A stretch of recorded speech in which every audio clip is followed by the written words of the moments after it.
Lux presents Hollywood.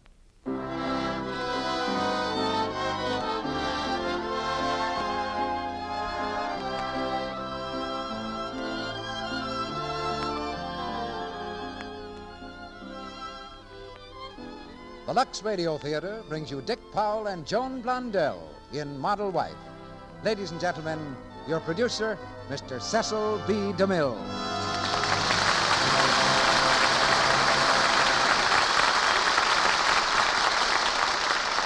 Greetings from Hollywood, ladies and gentlemen. Every trade develops its own slang terms, along with its technical terms. And in my trade, we have a slang word for pictures that turn out to be surprise hits. We call them sleepers, and we've got one tonight, the current universal picture, Model Wife. It gives you a chance to discover a hit for yourself, something Hollywood's genius for advertising doesn't let you do very often. This time, the surprise package contains a new and different Dick Powell and Joan Blondell. Tonight brings Dick and Joan back to this microphone for their first appearance here together in almost 5 years. But Model Wife was worth waiting for. It's the story of a typical American phenomenon. The modern young business couple with their eyes clearly fixed on a shining goal. They hope that someday, and the sooner the better, they can raise a family. But in the meantime, their good-humored contest with the big city is a very real part of the American epic. Every husband, and I suppose every prospective husband too, will have his own definition of what constitutes a model wife. But discretion being the better part of valor, he probably keeps it to himself. I think they'll all agree on one point, though, and this is where Lux Toilet Soap makes a spectacular entrance. Tall or short, slender or not so slender, blonde, brunette, or redhead, a wife should always look like a model wife. In fact, I think the ladies themselves are the first to insist on that. In Hollywood, screen close-ups tell any star or starlet a candid camera story that she cannot ignore. But if you don't happen to have a close-up of yourself handy, the mirror will do just the same thing. And in either case, the candid camera drama will have a happier ending if Lux Toilet Soap was part of the first act. And now for the first act of tonight's play. We raise the curtain on Model Wife, starring Dick Powell as Fred Chambers and Joan Blondell as Joan Chambers.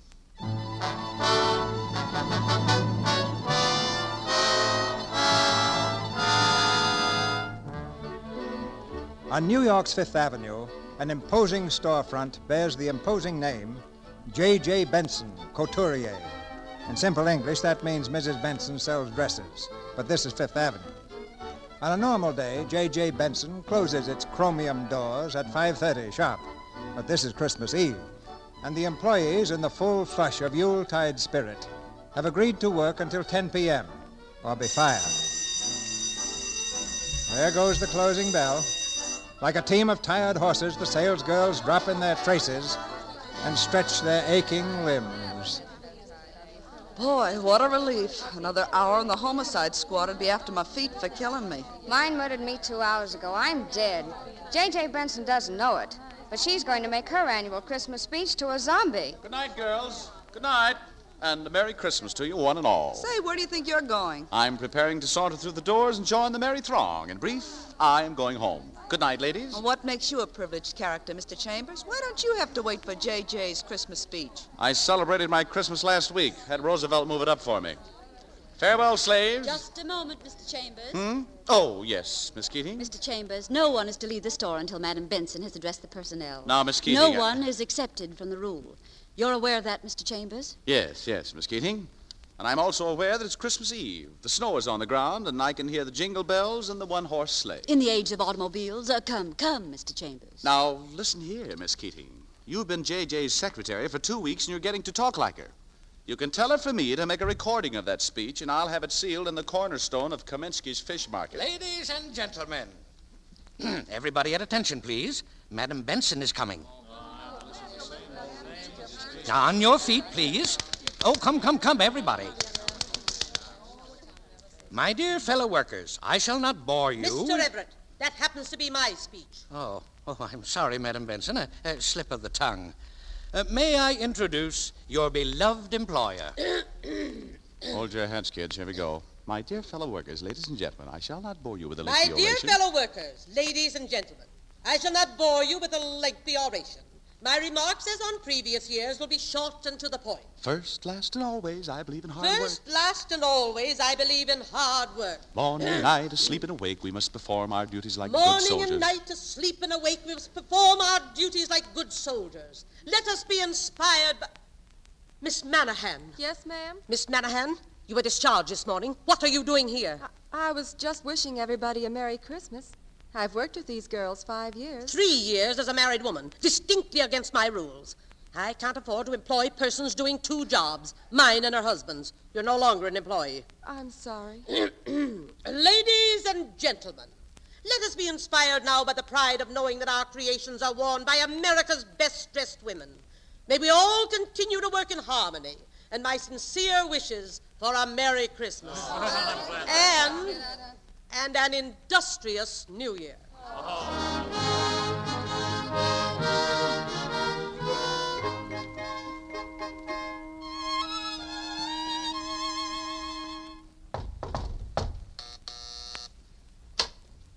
Merry Christmas. Anybody home? Why, Mr. Chambers, what a surprise. Good evening, Miss Keating. You're a little late, Mr. Chambers. I beat you home by 20 minutes. Yes, I know. I had to stop off and buy a Christmas present for my wife.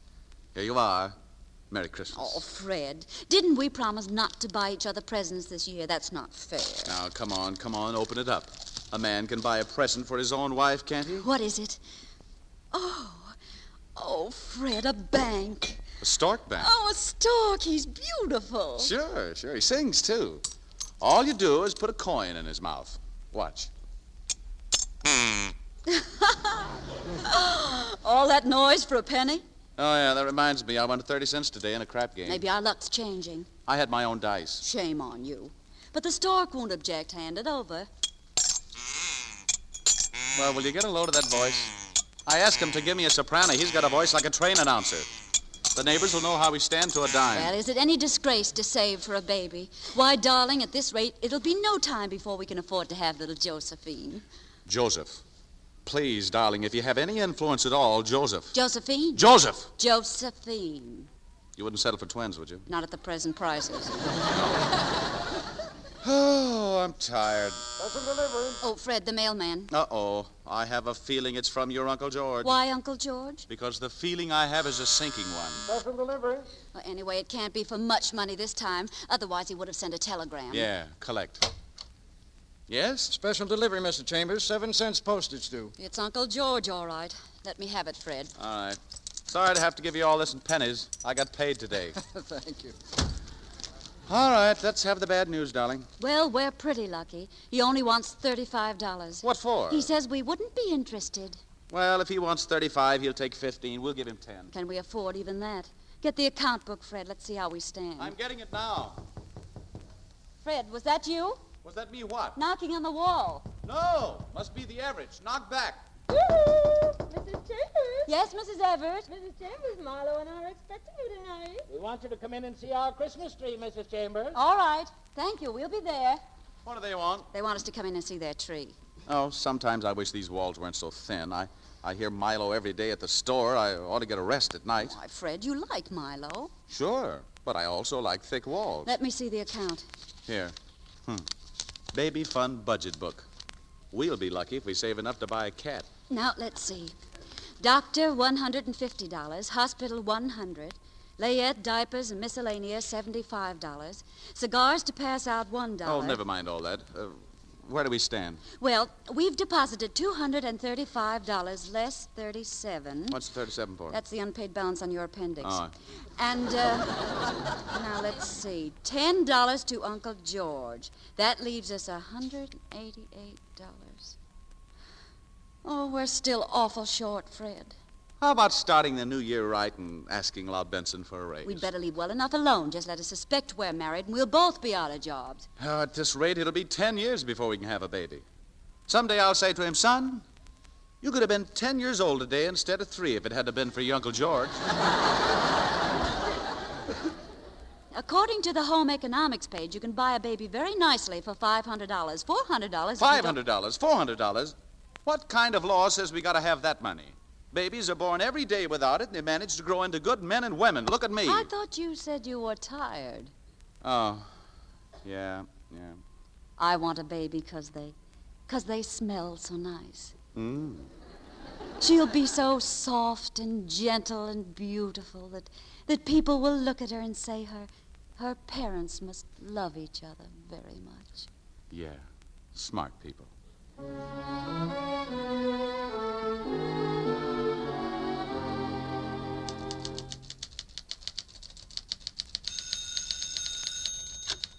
Madam Benson's office? Yes? Oh, at 4:30. Thank you, Mr. Carmichael.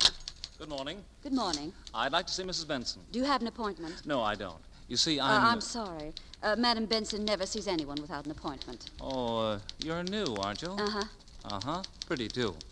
What did you want to see her about, please? Oh, nothing special. Just things. Well, who are you? What do you do? Nothing important. Oh, I do card tricks and stuff like that.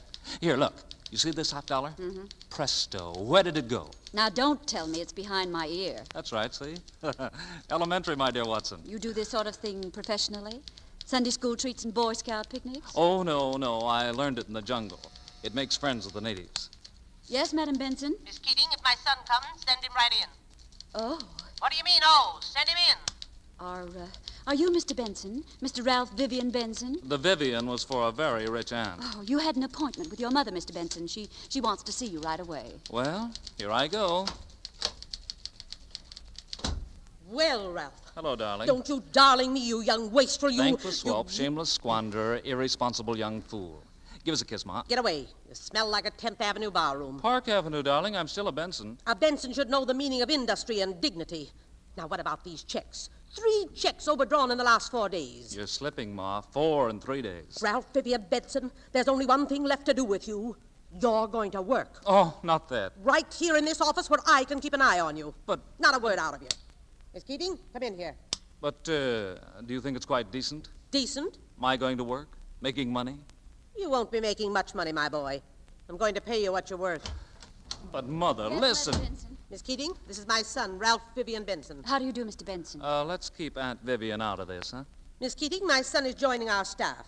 I'd like you to be a secretary until further notice. Oh, my secretary. The assignment merits a slight raise in salary. Thank you. We'll put Mr. Benson in poor old Mr. Oglethorpe's old office. You mean old Mr. Oglethorpe's old office that Mr. Chambers has been using for a spring advertising layout? Mr. Chambers can move the spring advertising layouts back into his own office. Oh, but Mr. Chambers is Spare your solicitude for Mr. Chambers, my dear.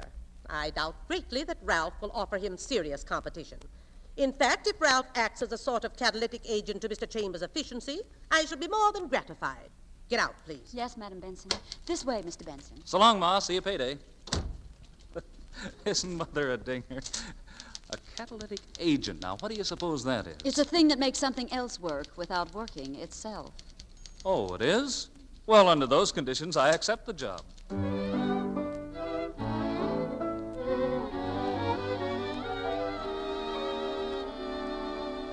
Fred, I'm home. Where are you? I'm in the kitchen. What are you doing? Whipping up a souffle. Oh, Fred. I give up. I didn't mind when they fell down the first time. I didn't mind the second. But now I give up. Oh, darling. Give me that apron. Say, what's burning? I am.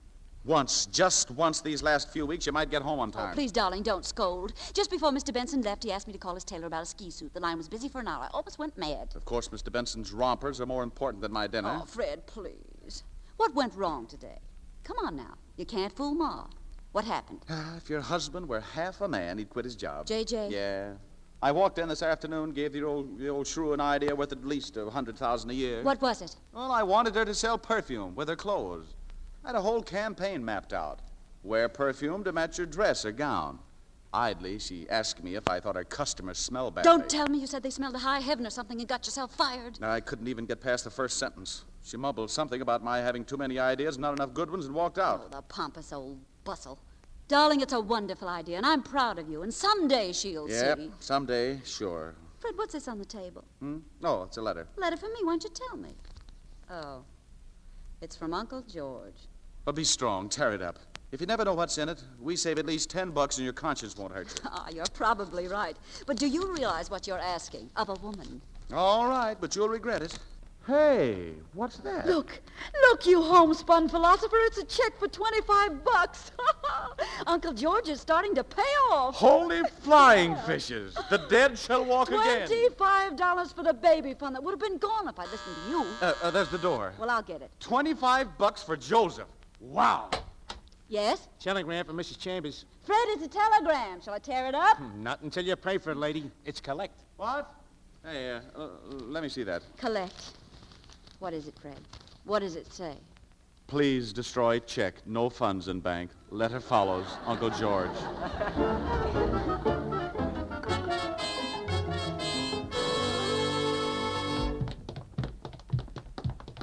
Hurry up, Fred. It's almost 8:30. My shoelace is untied. Oh, well, you can finish dressing in the subway. We're 12 minutes late now. Hey, wait. There's something on the floor there with the mailbox. Here. It's a box for you. Mrs. Fred Chambers. Happy birthday from your husband. Oh, Fred. Gardenias. Oh, it's just a little corsage. Darling, you were sweet to remember. I'd forgotten all about it. I have an insurance payment due on your birthday, and they always send me a reminder. Here, pen it on. Oh, I'll smell so nice all day. I won't be able to bear it. Fred, get back. Huh? Look, it's Mr. Benson. He just pulled up in that car. What does he want around here? Well, I don't know, but I'll get him away. Please, darling, get in the back hall. Now, wait. Hurry up. Get out of sight. Morning, Miss Keating. Oh, Mr. Benson. Step right in, Miss Keating. Bus now leaving for J.J. Benson and Company. And here's a little present for you. For your birthday. A few orchids. Orchids. Really, thank you, Mr. Benson, but how did you know it was my birthday? Oh, I get around. It's common talk along the waterfront. Oh, really? Come, Miss Keating, or we'll be late for work. In you go. Why, I'll kill him. Good morning, Fred. Oh, what's happened? Mrs. Chambers being taken for a ride? No, Milo. Mr. Chambers is being taken for a ride.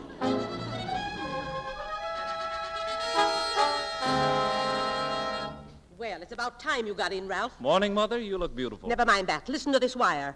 We'll cancel all orders unless shipments made this week. Arriving LaGuardia Airport today. Irene Wells. Well, say something. Ralph, you took the orders yourself, didn't you? Of course. Didn't I, Miss Keating? Oh, yes, Madam Benson, on April the 6th. But shipments must have been delayed. Delayed. Well, there's nothing to do now but undo the harm. Ralph, you'll take Irene Wells to dinner in the theater. Spare nothing. Well, be careful of Miss Wells, Ralph. She's an ex-Follies girl who found she could make more money in dresses. Mother, I don't think Irene Wells is my job. Not your job? You've been sitting around here doing nothing. Oh, no, Mother. Thinking. Thinking what? Well, ideas. What ideas? When did you ever get an idea? Well, Miss Keating, you have it all in your book, haven't you? My ideas? In my book? I don't think... Oh, yes. You mean the idea about the perfume bar. Perfume bar? What perfume? What's that? Well, you said it would definitely pay Benson and Company to sell perfume to match each gown. With crinolines, for instance, you'd sell lilac. With sport clothes, heather.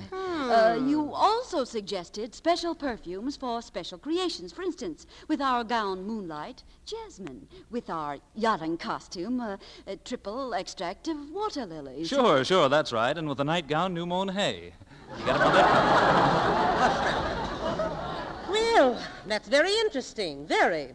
Ralph, I really believe you have something. My boy, I felicitate you. Well, now, it's really as much Miss Keating's idea as mine. Oh, no, it really isn't my idea at all, Madam Benson. That is, it was Mr. I'm sure you had a hand in it. You have a good head, my dear. I'm grateful. But really, Madam Benson, Mr. Chambers... Now, we're all working to the same end, aren't we? A bigger and better Benson. Team play. Esprit de corps.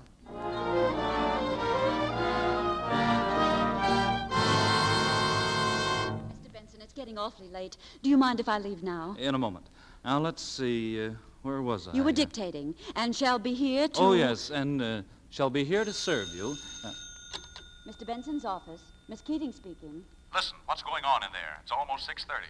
Oh, but of course, madam. The delivery will be made on time. Say, how long do you think I can stand this? Don't you trust us, madam? Sure, I trust you. But I'd trust you more if that pixie wasn't in there with you. Madam, we have years of integrity behind us. We are very jealous of our reputation. Any attempt to doubt it will be strongly resented. All right, I apologize. But when we get home tonight, remind me to show you the half Nelson and the hammerlock. They're a girl's best friend. Goodbye. Yes, Mr. Benson. And we shall be here to serve you, my dear Mrs. Marmont, in the same spirit we have served you for the past 10 years. In the same spirit we have served you for the past 10 years. Signed, Mr. Ralph Benson. Well, we've done pretty well today. Your mother should be pleased. Yeah. What time is it, anyway? It's 6:29, and I'd like to go if there's nothing else I can do for you. Oh, but there is. Sit down, Miss Keating. Well, I did sort of have a dinner date. Who with? With, my uncle. Oh. You know, I had an uncle once, J.J.'s brother. He was the rip-roaringest guy that ever drank and gambled his way from Maine to Mexico. We always knew he'd end on the gallows. And did he? No, he fell in love with a school teacher, settled down in Clarinda, Iowa, and raised 6 children. He sounded much more romantic before he met the girl. He was lots happier afterward. How long have I been here? 3 months, Mr. Benson. The name is Ralph. Yes, Mr. Benson.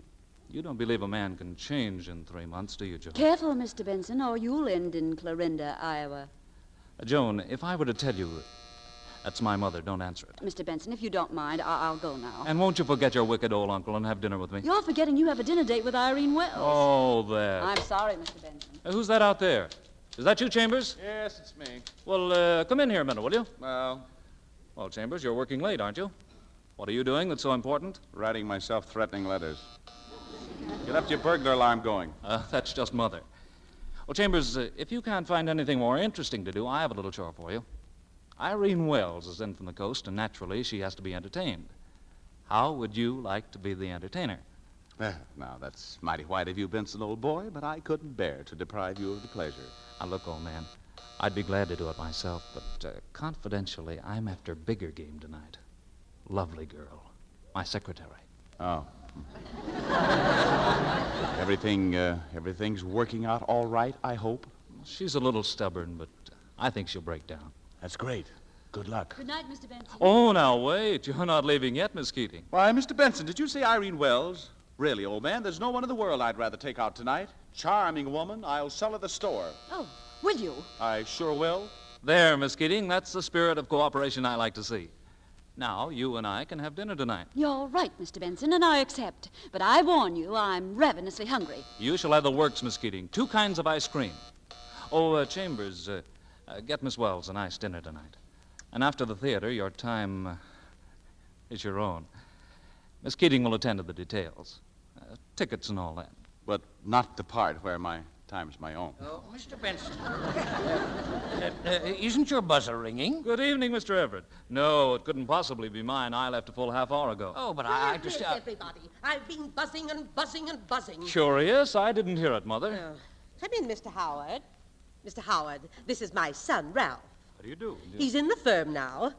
Milo, Mr. Howard's leaving first thing in the morning, and I would like 2 models immediately in the salon. Oh, but Madam Benson, everyone has gone home. Home? At this hour? Why? Well, it's customary, madam.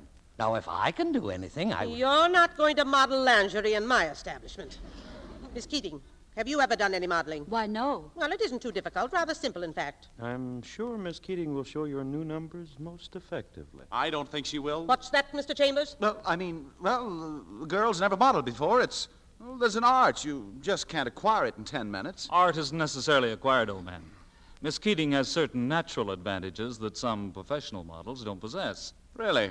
I hadn't noticed. It isn't your place to notice. One can't help noticing the obvious, Mother. Well, it's obvious the girl is bow-legged. She is not bow-legged. She is bow-legged. Be quiet. Miss Keating, you may come into the dressing room. I'm sure you'll do. Yes, Madam Benson.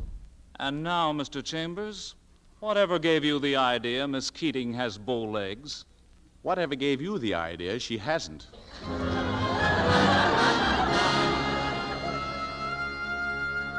I still don't know what you're sore about, Fred. Oh, you don't. My own wife, modeling clothes for strangers. Well, you can't model for your friends. And now going out to dinner, right under my nose. I explained that to you. I'm not going out with Mr. Benson. I'm going with Mr. Howard, the buyer. It was Madam Benson's idea. I couldn't help it. And furthermore, I hope you don't think I was going to stay home all night while you carted Irene Wells around. I've got to live, too, you know. You're not going to stick me away in some apartment while you go In some apartment? Is that all this place is to you, some apartment? $2,000 this joint cost me. Don't you dare call it a joint. Who called it a joint? You did right this minute. You did, not me. I did not. Well, then you implied it. $2,000 I put into this place. Is that a joint? No, and I didn't say so. Well, then why don't you stay in it and wait for me? Why don't you wait for me? I am only acting under orders. Well, so am I. All right, but this is the last time. Sit down and write. What are you talking about? Your resignation. Oh, stop being a fool. I just have, and you've just become a housewife. What about Josephine? Joseph! All right, then, what about it? Now, look, right at this minute. Right at this minute, I only care about us. What good is Joseph going to be if I wind up with the Irene Welleses and you wind up with the Bensons? I'm not... Oh, darling. Look at us, fighting when we want to love, and all because you want a child with a finishing school education even before it's born. Well, from now on, I'm the breadwinner of this household, and what I say goes. You have just quit the J.J. Benson Company, and without the usual 2 weeks' notice. But we haven't much more to go. Our overtime tonight will cut it way down. Right, or I'll spill the beans to J.J. in the morning. You wouldn't do that. To keep you, I'll spill it to her tonight. If you do, you won't keep me. What? Please, darling, let me have my child in my own way, not yours. You'd leave me? Darling, I've hurt you. Why, you're shaking. Why shouldn't I? Joseph was almost an orphan. Kiss me, darling. Now, come on, Slowpoke, to work. For Joseph. Josephine.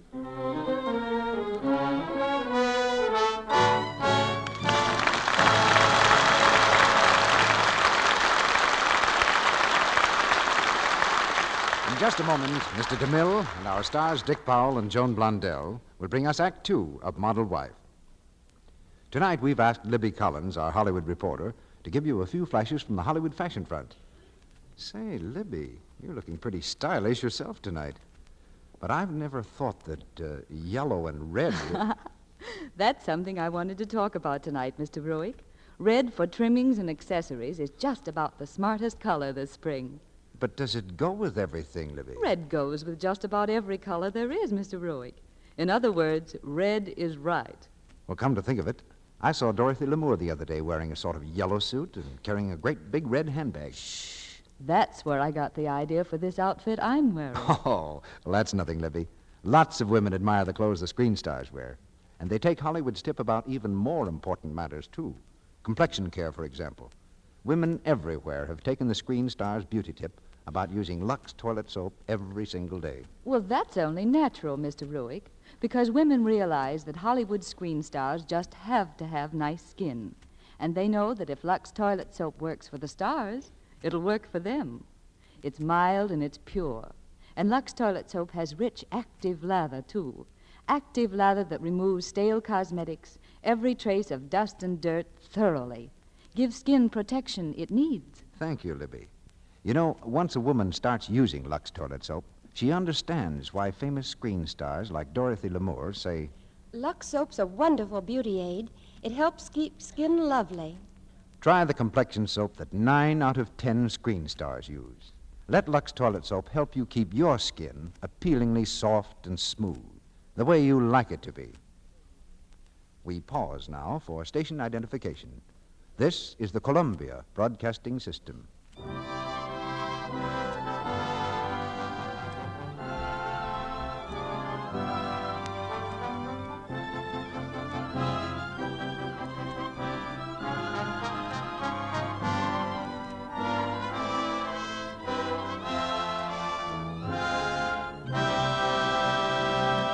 Act Two of Model Wife, starring Dick Powell as Fred Chambers and Joan Blondell as Joan Chambers.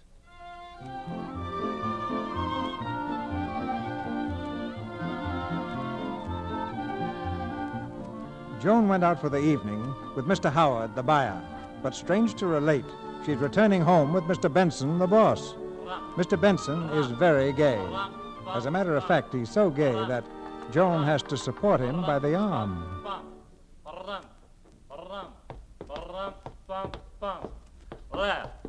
Left, right. Company, halt. Excuse me. This is my apartment. Good night, Mr. Benson. Safe at home. Benson's service at his best, rescuing damsels from boards. A good customer, Mr. Howard, but the grandfather of all boards. I appreciate the rescue, Mr. Benson. It's been a lovely evening, but it's really quite late. A good soldier never relinquishes his post until relieved. Call out the guard. What ho, the guard. The guard, I think, is in bed. Then you'll have to take over, Joan. Forward, march. Mr. Benson, you can't come in. I am in. Company, halt. Excuse Excuse me. Mr. Benson, it's nearly 3 o'clock, and I have to get up awfully early in the morning. For what? Come to work at noon if you want to. Come at 4 o'clock. I won't be there. Ta-da-dum. Oh, Ta-da-dum. dear. Ta-da-dum. Ralph. Ralph, please. What was that name again? What name, Mr. Benson? If I heard correctly, you called me Ralph. Oh. You realize it's the first time you ever called me that? No more guard duty for you, Joan. Instead, I shall fire a 21-gun salute over your head. Just one gun, please. It is late, you know. One gun, then. What was that? What? I heard something go. Psst. Oh. I guess it was the radiator in the bedroom. Will you excuse me a moment, Mr. Benson? Oh, certainly. Ba-da-dum. Ba-da-dum. Ba-da-dum. Bum, bum. Ba-da-dum. Fred, was that you hissing? Yes, and why shouldn't I? Is that what you call entertaining a buyer? He joined us at dinner. I couldn't do anything about it. Well, I can. Where are you going? I'm going to throw that toy soldier out of here. Fred, don't. I'll get rid of him in a minute. Fred, please. Well, make it snappy. And I'd also like a little explanation about those tickets you got for me and Miss Wells, last row in the balcony. A fine place to make an impression. Now, Fred. Get that guy out of here. All right. I'll give him 2 minutes to leave. I have an appointment with his mother at 9. She'll be interested in how I got along with Irene Wells. I'm sorry about the tickets, darling. I thought maybe from there she wouldn't like the show and decide to go home early. The lady loved the show, and so did I. Well, you needn't bite my head off. Oh, don't stop to argue. Get that guy out of here.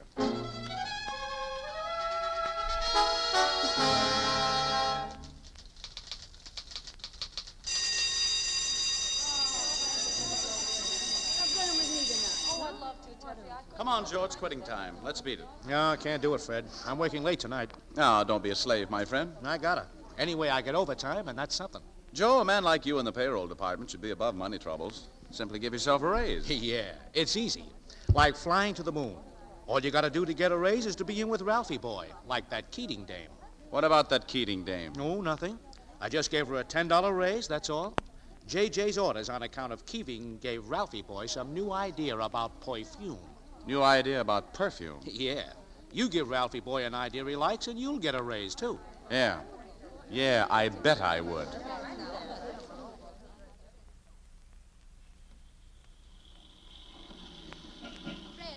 Oh, Freddie, you've been waiting long. Mr. Benson kept me late. Yes, come on, we'll take the bus. Darling, I could hardly wait to tell you. The most wonderful thing happened. I know. You got a raise for putting ideas in Mr. Benson's head. Oh, you know. Oh, Fred, let me explain, will you? I tried to tell him it was your idea, but I couldn't get a word in edgewise. Aren't you even listening? Oh, darling, believe me, I felt awful about it, but it just got harder and harder to tell them. Sure. Forget it. Will you stop sulking, please? Hello, folks. Hello, Milo. Hello, Milo. Say, are you coming tonight? Coming where? What, to the theater? It's Wednesday, bank night. Well, that's right. We go every Wednesday. Would you be interested in going tonight, dear? It's entirely up to you, darling. I'm putty in your hands. Well, Emily and I are going.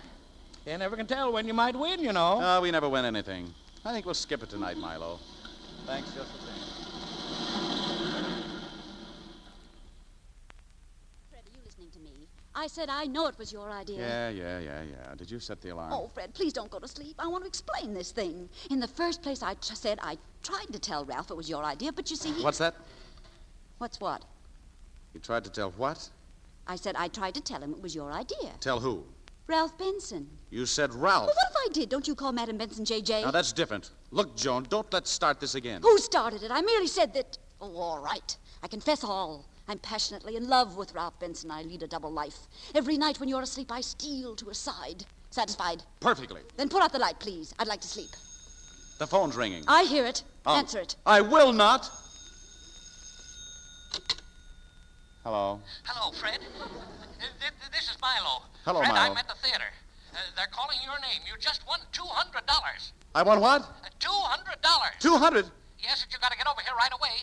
You only got 3 minutes. Oh, I'll be right there. $200. Where's my pants? Fred, what is it? But it's bank night. $200. Oh, Fred! My pants. Put on a bathrobe. Bathrobe? Yeah, here are your shoes. Oh, quickly, Fred. Now, don't rush me. We've only got 3 minutes. Oh, $200. That's all we need for Josephine. Come on, I'll go with you. You're not dressed. Well, neither are you. It's just around the corner. I'm coming just to say, where's my robe? Hurry, on, darling, come on. hurry.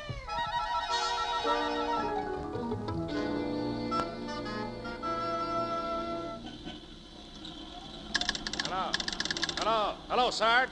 This is Officer Harnahan reporting.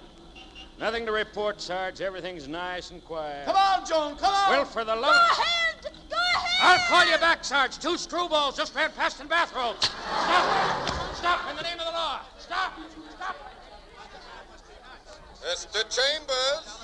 Is Mr. Chambers here yet? Let me through, please. I've got to get inside the theater. Let me through. Fred, push! Mr. Fred Chambers. Just a minute, lady. Where do you think you're going? We're going in the theater. Oh, no, you're not. Not in them clothes. Now, listen, officer. Disturbing the peace, making a spectacle of yourself. Officer, Come you know along. what you're doing. Let me go! Time is up. Sorry, Mr. Chambers. Next number, please. Oh, Joan. We didn't make it. Fred, I think I'm gonna cry. Lady, it won't help you one bit. Come on, you.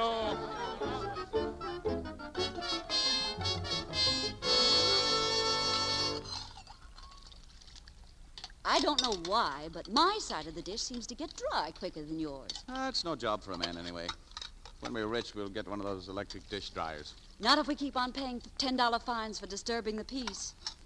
Josephine's not going to forget that in a hurry. Funny, isn't it, how my side is also a little cleaner. Well, Emily Post says always leave a little on the plate. Oh, Open up, I command you, in the name of Sweet Charity. who was that? Sweet Charity. He wants to come in. Is anybody home in there? Yes, Mr. Benson. What did you say Oh, that for? I wasn't thinking. I'm always saying at the office. Oh, where's something I can throw? Give me that dish. No, you can't do that. I can if you don't spoil my aim. Please, Fred, go over to the Everetts. I promise you I'll be rid of him in 5 minutes. How am I going to get out? Across the fire escape. The fire escape? Me, the husband, getting away on the fire escape. How do you like that? Yes, Fred. Go and talk to Milo. All right, but this is the last time I'm going to be shoved out of my own home. Milo, can you hear anything? They're sitting down, I think. Well, why don't they say something? Listen. I wasn't expecting you, Mr. Benson. I just happened to be passing by. Now, why couldn't I make it sound convincing? As a matter of fact, I planned this visit for weeks. Joan, I brought something for you. Oh, you did, huh? What is it? Mr. Benson, I have a dinner date. I'm expecting someone almost any minute. And I'm the someone. Milo, I'm going back in there and sock him. Oh, now keep your head, boy. Keep your head. I got it over at Francois on the avenue just a few minutes ago. Why? It's an engagement ring. Did you hear that? The guy's trying to marry my wife. Fred, that's a compliment. Why, J.J. would practically be your mother-in-law. I told Francois I wasn't quite sure I'd need it. In fact, I'm not quite sure at all. Oh, it's beautiful. Francois assured me I had nothing to worry about. A man like you, he said, a girl would be crazy to turn you down. Oh, I'll kill him. My, it's a beautiful ring. I'm going in there and strangle him. Let me go, Milo. No. You're going to stay right in here and keep your job. Lots of girls would give their right eye to marry you, Francois said.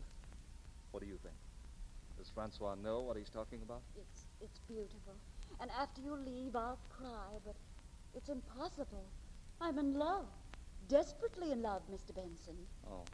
Well, could you at least stop calling me Mr. Benson? Yes, Ralph. And I'm sorry, and someday you'll find a girl, a very lovely girl, I'm sure, and you'll be very happy. Well, I guess this will teach Francois not to be overconfident. Good night, Miss Keating. Good night. He's going, Fred. Yeah. And now the lord and master of the house can go back by the fire escape.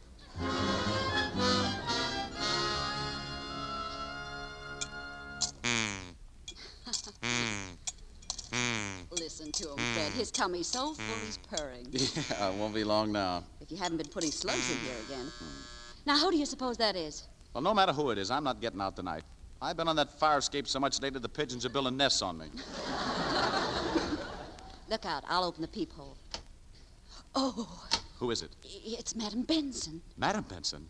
Pigeons, here I come. Just a moment. Is it all right? Okay, let her in. Oh, come in, Madam Benson. Good evening, Miss Keating. Here, please take this chair. It's the most comfortable one. I prefer to be uncomfortable. Sit down, my dear. Thank you. Well, I'm surprised. So am I, in my own fashion. When did you see my son last? On Tuesday. I think it was Tuesday. Go on. Well, it was after office hours. I know. He came here, stayed a few minutes, and left. His chauffeur reports to me occasionally. Oh, that's dreadful. Oh, forgive me. I'm sorry I said that, Madam Benson. What did Ralph want? Well, he had some idea about merchandising. He wanted me to look up some data for him. What's your first name, child? Joan. Why do you lie to me, Joan? You think of me as a hard-bitten old woman, don't you? Oh, don't deny it. but I came here humbly. All I want is the truth about Ralph. He saw you Tuesday night. He's been on a he's been away for 3 days. I'm no fool. I have eyes. It was because of you, Joan. What happened? He asked me to marry him. And you turned him down? Yes. It isn't a coincidence that since he's known you, he's been a different man. I've been proud of him. Why did you say no, Joan? I'm sorry. Is there another man? Well, in a way, yes. You, plan to marry soon? Well, I Can't afford it, huh? Why? Oh, What do you nothing. mean? Good night, Joan, and thank you. Good night, Madam Benson. Oh, by the way, that picture over there, that's Mr. Chambers in our office, isn't it? Good night, dear.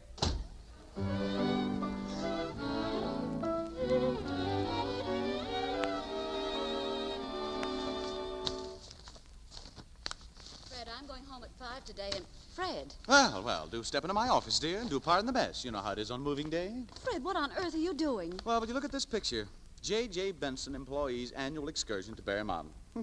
Funny how we both photographed cross-eyed. Fred, what were you doing so long in J.J.'s office? J.J. Oh, yes, I remember. Quaint old relic. I used to work for her until I was fired. Fred. Oh, but we've nothing to worry about, dear. We can always fall back on Uncle George. Oh, darling. But she couldn't have fired you. Why? Why did Lincoln free the slaves? Madam Benson is a humanitarian, even though she did say her son could do my work more efficiently. Well, come on, get your things and let's clear out of this concentration camp. Darling, let's think this thing over before we do anything foolish. What's that? Well, one of us has to keep working, at least until you find another job and start earning money again. Please, Fred, be sensible.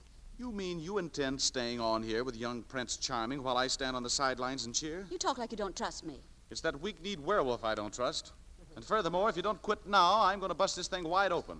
I'll tell her we're married and plenty more. And then what? I'll be fired too, and we'll be set back for months or years. Oh, forget your pride, dear, for Joseph. Please, darling, that's for me. I've got to go. Joan, don't answer. I've got to. Please, dear. We'll talk about it over when we get home tonight.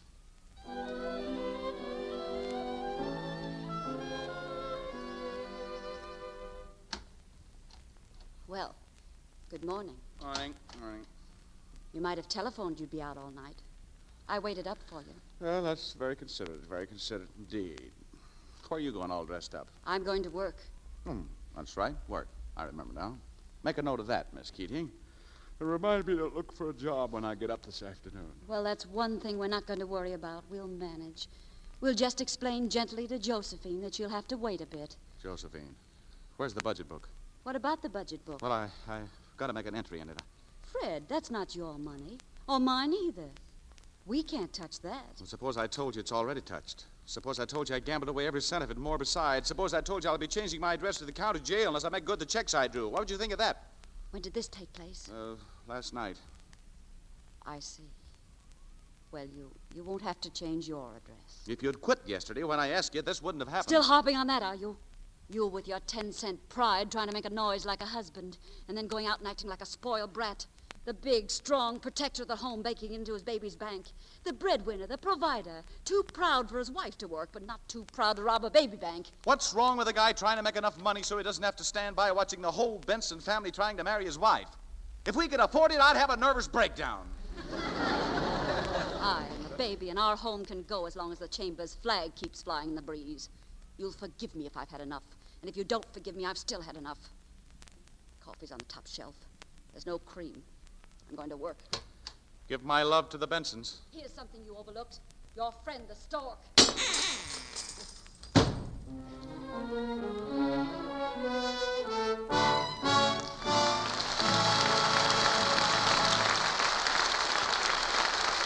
After a brief intermission, Mr. DeMille will present Dick Powell and Joan Blondell in Act 3 of Model Wife.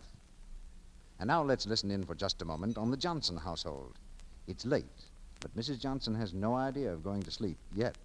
Any minute now, her young daughter Anne will be coming home from her first big high school dance. Is that you, Anne? Oh, hello, Mother. You still awake? Well, you look happy, dear. Did you have a nice time? Oh, Mother, it was simply super. I danced every dance. And, Mother, you know what Jim Duncan said? What, dear? Jim said he wished he could go on dancing all night with me. You know what else he said? He said, "Gee, Ann, you're sweet."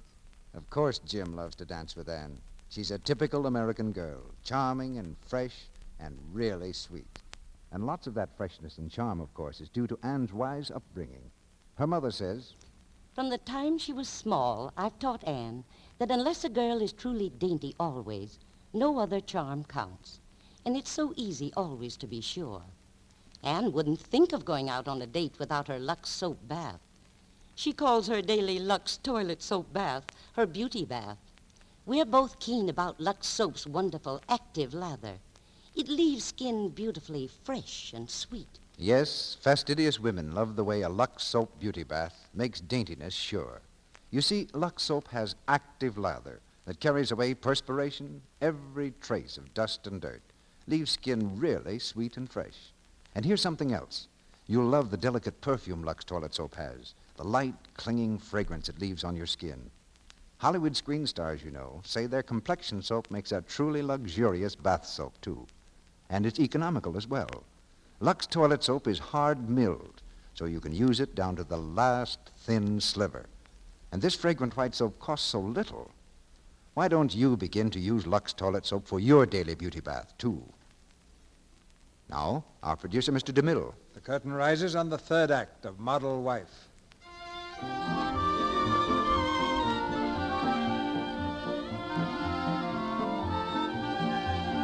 Several weeks have gone by, and the model wife is preparing to become a model divorcee. In the corner restaurant, Fred reads a lengthy legal document to Milo Everett. Know all men by these presents, blah, blah, blah, blah, blah, that the party of the first part, known as Joan Chambers, blah, blah. Oh, here we are, Milo. Frederick Chambers summoned to appear in Superior Court. Plain ordinary court wasn't good enough for her. Before Judge Schwiegelwasser at 10 a.m., October 10th. And what am I supposed to say to Judge Schlegel? Who's this? Well, you're my proxy, Milo. Just tell him I didn't like his name, so I went out of town. Oh, and you're not even going to contest the divorce? Why should I? Who ever heard of laws changing a woman's mind? Oh, I don't like it, I tell you. The thought of you two children breaking up distresses me. Here, Milo, have another one. Greatest cure for distress known to man. I was once distressed. Saw black specks before my eyes and had to walk upstairs backward. Look at me now. I can't. You keep dirling like a whirvish. I mean, you're undulating like a... Stop it, will you? Hiya, Chambers. Hi, Joe. Say, am I supposed to congratulate you on your new job? When are you sailing and why? 8 bells. Want to come along? To China? Oh, not for twice the tea they're giving you. I once did publicity for a South American revolution, and that was enough. Anyway, good luck. Thanks, old man. Oh, so that's it. To get her back, you're going to risk your neck to make a lot of money. But you know, I kind of envy you sailing to China. The mysterious Orient, land of adventure. Land of $400 a week for 6 months, if you last that long. Freddie, my mind's made up. Now, I've been in Madam Benson's clutches for 18 years. I'm going with you. You, Milo? Oh, what would Emily say? Oh, she's had so much to say all her life. A little more wouldn't matter. Well, let's get going. Without saying goodbye to Madam? Oh, that's right. We can't leave Benson's like that. We must make a gesture of farewell. Gesture of farewell. That's it. Oh, only it's too bad Madam will be too busy this afternoon. It's grand opening of Ralphie's new perfume department, you know. Oh, grand opening, huh? Well, Milo, why are we dallying? There's men's work to be done. To Madam Benson's.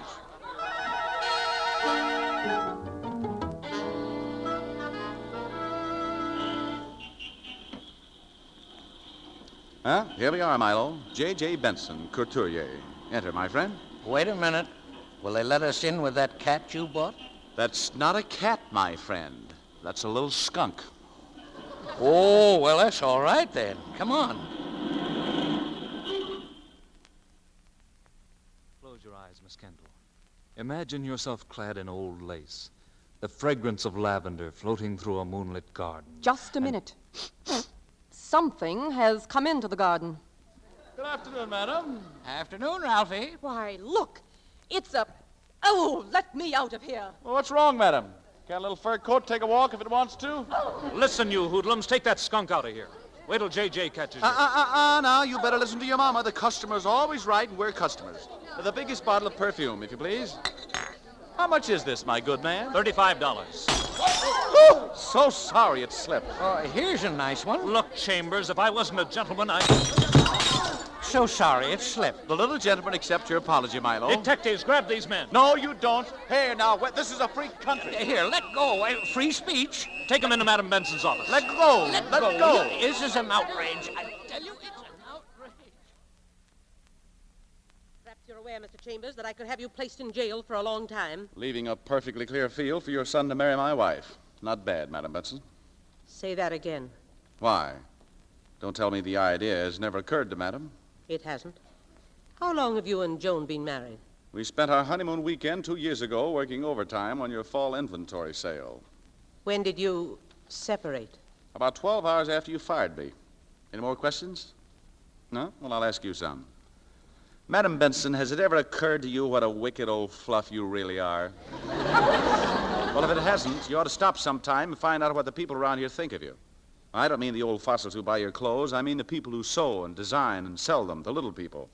Connie Gordon, who you fired for supporting her husband when he was out of work. Ike, your $16-a-week elevator man who smiles like an angel at your swank clients and hates you.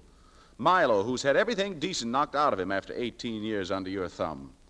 You know, I could go on all day, but what's the use? You're too far gone. But one of these days, Madam is going to fall off her little niche. Smack on her $1 million bustle, and I hope that day is soon. Good day. Sorry if I haven't disturbed you.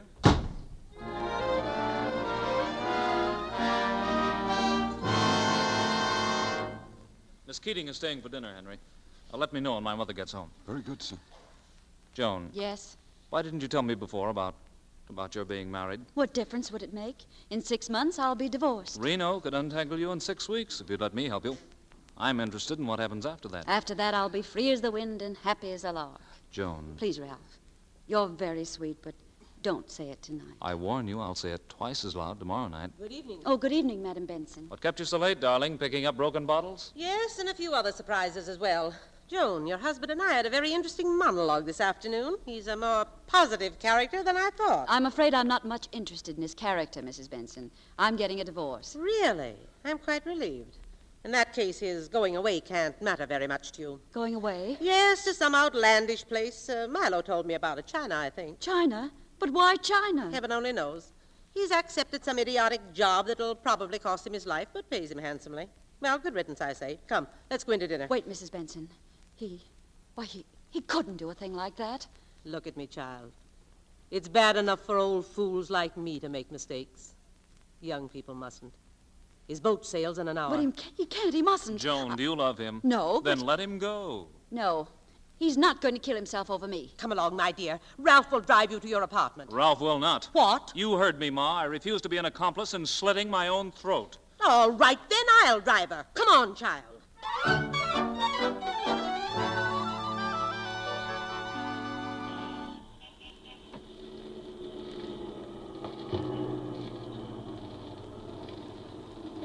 I haven't driven in 20 years. I suppose you've noticed that. There he is. That's Milo's car. He's putting the grips in the back. Go get him, Joan. Fred! Fred!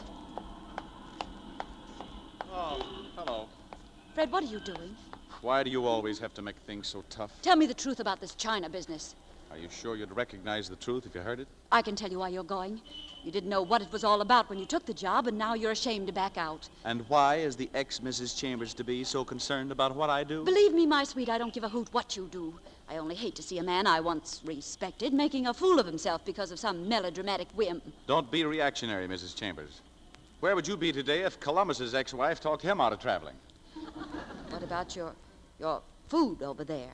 Chow mein always did make you bilious, remember? Oh, my stomach's been much better these last few weeks. Hello, John. Here's the last grip, Fred. Pile it on. Let's get going. Fred, please don't go. Now look out or I'll miss the boat. Miss it then. Fred, remember what you said to me. Here we are fighting when we should be loving. I remember that. That's all I have remembered since you went so far away from me. Far? I've been a couple of blocks away all the time. No, you haven't. You've been on the other side of the world, and it's time you came home. No, it wouldn't work. We'd be right back where we started. Fred. Sure we would. bills and budgets, and you're working so that we could have a baby with a silver spoon and a fancy wardrobe. No, let's forget it. We'll try it my way this time. Goodbye, Joan.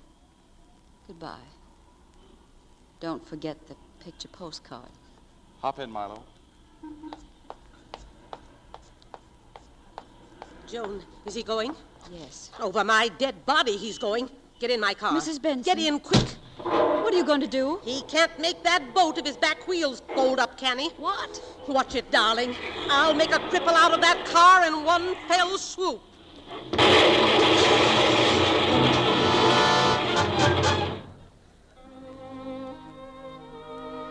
Ah, Fred, you fixed the bank. Sure. The day you left, I fixed it. Oh, darling, I love starting over. It's like being on a honeymoon again. Joan. Joan. Maybe we should answer it. Oh, let her ring. Might be J.J. I told her not to call me at these ungodly hours. Maybe it's important. Who's the master of this house? You are, my lord. Okay, I'll answer it. Hello? Hello? Western Union calling. Is Mr. Chambers there? Yes, this is Mr. Chambers. We have a telegram for you. Collect. All right, go ahead. Please rush $200. My wife is going to have a baby. Signed, Uncle George. Take an answer. Collect. Sorry, so is mine.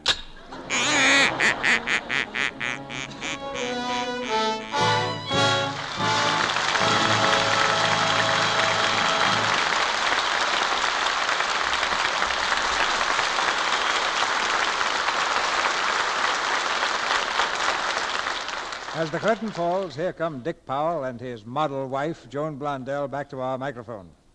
It's no secret, of course, that they answer to the name of Mr. and Mrs. Dick Powell. But I'm going to tell a secret. We think they gave a fine performance. Thank you, Mr. DeMille. Don't you think there might be a place for a sequel to Model Wife? Yes, a model wife deserves a model husband, Joan. You're playing right into her hand, C.B. I can just see it in lights on the marquee now. Model husband. You're elected, Dick. Dick? Oh, I hadn't thought of him for the part. Every morning at breakfast, he props the newspaper up on the table. Oh, my. Uh-oh. You're not helping things a bit, C.B. Hey, wait a minute, though. Joan, I have an idea. What is it?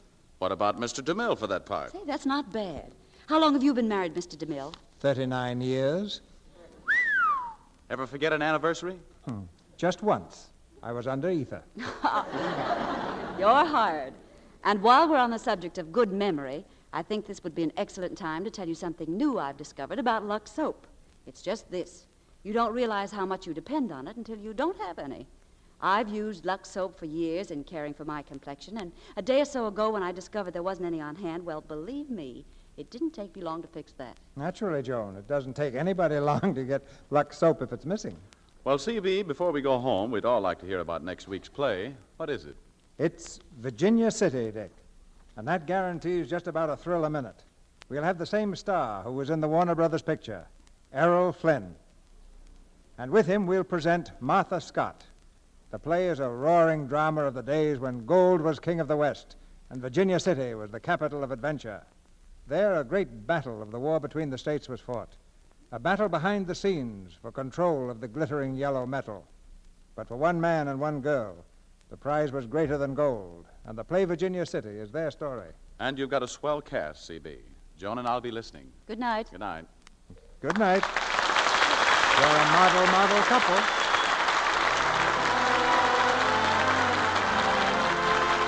Our sponsors, the makers of Lux Toilet Soap, join me in inviting you to be with us again next Monday night when the Lux Radio Theater presents Errol Flynn and Martha Scott in Virginia City. This is Cecil B. DeMille saying good night to you from Hollywood.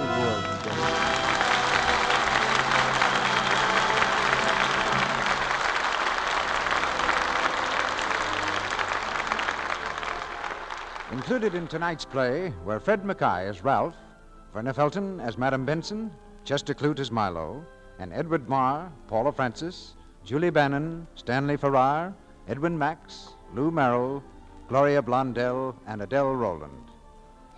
Our music is directed by Louis Silvers, and your announcer has been Melville Ruick.